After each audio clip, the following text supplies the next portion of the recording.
All right, Bob and viewers. The forefoot pain, the forefoot of your foot is the front part of your foot.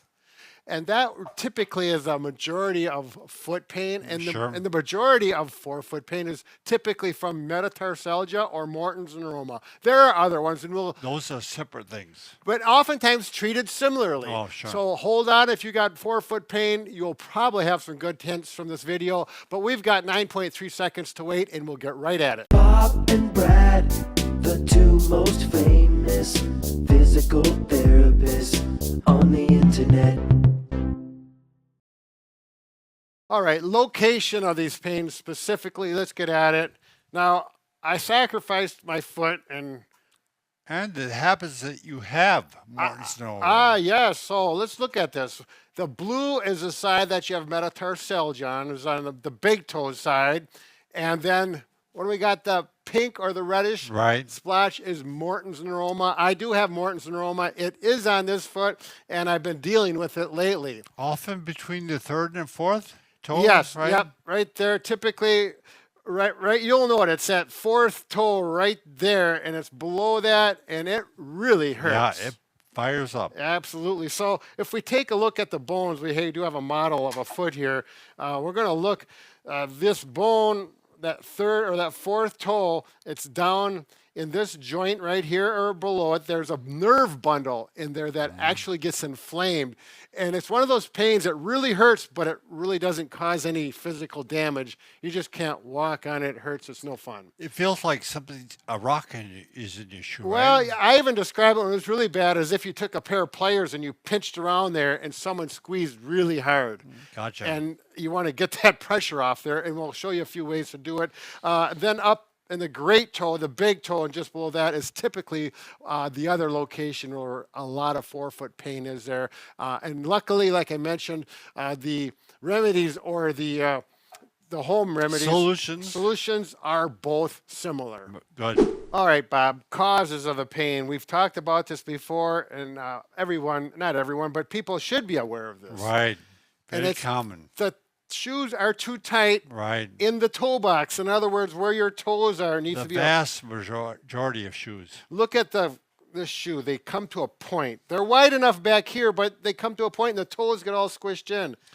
Here's one where it's been a wider toe box. Right. Specifically divided. It doesn't, or widened. It doesn't look as cool, perhaps. Right. But I think these are going to be coming in style. Yeah, more than comfortable. everyone. Yep, they're more comfortable, and they're going to look cool when people get used to it. So get a wide toe box. Get some room in there. The next one is high heels. I heels. didn't bring a pair of high heels. I forgot mine at home. Very good. Anyways, but your foot slides into that. A narrow box. Yeah, that pointed Right. and narrow box really. It's a torture device. Yeah, exactly. They look kind of nice, so I Right. gotta admit. And then the last one is something that may be born with or it happened with the calcium deposit is bone spurs. That also, if you have bone spurs and a tight toe box, it can amplify it Bad as well. combo. Right. So definitely get the right pair of shoes and wear those roomy toe boxes. Start off with that. Yeah. The first thing to do when you get this forefoot pain and it becomes very painful and uncomfortable. Either one. Yeah, whether it's metatarsalgia or Morton's neuroma, Yep. you need to settle it down. First of all, quit doing whatever you're doing that irritates it. So if it's walking and you have the improper shoes, Take a few days off. take a few days off. Don't go on your long walks, and then start searching for some shoes.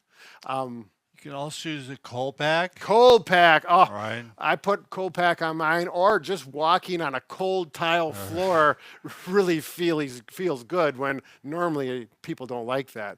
And then maybe also anti-inflammatory. ibuprofen, whatever works best for you. Then the next thing you need to do is address the footwear, and I'm going to show you a neat little trick, particularly with Morton's neuroma. I've had excellent success with. Get the wider toe box. We discussed that in nauseum already, but now this is actually my biking shoe, but it doesn't matter. This flared up my Morton's neuroma. It's a brand new pair. I got them because the toe box was wider than my old pair. Still a bit narrow. Yeah, it's still narrow, Plus, it has the way it's built. It was irritating my foot. I could ride for 45 minutes, and it hurt so doggone bad. I wanted to quit riding. Not what I wanted. So what you do is you take the insert. Whether it doesn't matter if it's a biking shoe, or walking shoe, Or a running shoe. yeah, whatever shoe it is. Hopefully, you got an insert in it. Right. Okay. Pull the insert out, and now on my foot, Morton's neuroma. It's in the pink area. Okay, if I pushed on that when it was inflamed, ow, it hurts like a son of a gun. Right. So I want to put the pressure when I bike or walk down here where you don't have A little inflammation. bit off it. Take the pressure off the inflamed, and it doesn't matter whether it's metatarsalgia. You can work it for either one. And I took the insert and I put it. I've done this a number of times, but this method is by far the easiest.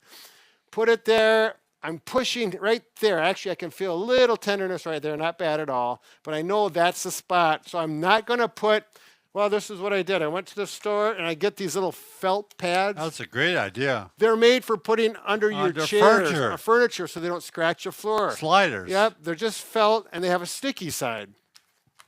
So you can see on here, I've already put 3 of them on there. My pain, just from putting 3 of those on there, went for another ride, went from an 8 over a 10 down to a 2 over a 10. So I have to tune it in a little bit. Right. It's almost there. Yep, so if you can see the brown pad here, then the 2 green ones, they're just different thicknesses. The brown is a little thicker. Right there where my finger is where the Morton's neuroma is here. And I think I'm going to put another one down in my arch right there. And it sticks and it's nice. So, Brett, I have to say this. What? My wife has Morton's neuroma. Yes. And I watched your video. Yeah. And we did what you said, and it worked. Well, Bob, you think I'm I'm like, just making this stuff up? Who knows? Well, you never know. I mean, But here, I'm really amazed. you could take these home I with think you. I want to take some yeah, home with. You take some of them home. Right. And this is by far the easiest because they're stuck there and then you can stick them in there. You can do Yeah. multiple adjustments. Before I was putting felt in there, padding, and Well, then she I had put some duct like tape a plastic over it. pad that she had bought online, and It's hard to it get would things to move line and up. It would fall out. Yeah, right. You stick it in exactly. there, the darn thing would move. That's right. And it really makes you say bad words. But this it's is there, and it stays where it's supposed to, and it's going to stay there. And then you try it. You'll feel it. You can clearly feel if it's too close to the sore spot. Then you have to move it around a little bit. And, it may take 2 or 3 times, maybe Right. more. But Exactly, and that's a Linavant. Yep. But it works, and it's a lot cheaper than going and getting custom arches, which Right. may or may not work. It's cheaper than going to the doctor, and because there are other nice treatments. They can inject it. They can do Sure. surgeries.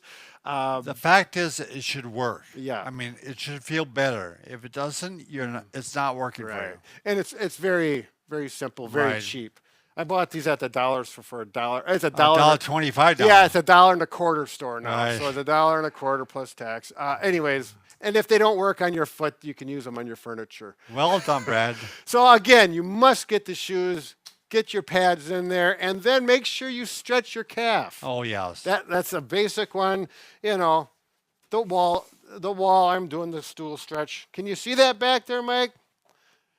If you go to Bob and Brad and how to stretch your calf, we'll show you multiple ways to Right. stretch your calf properly. Take you a few minutes to watch it and listen to us babble. Of course. Brad, I'm starting to believe in you.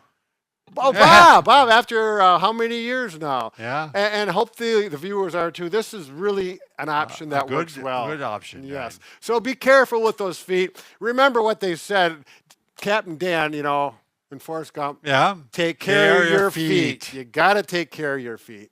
Adios Thanks, and Captain be Dan. careful.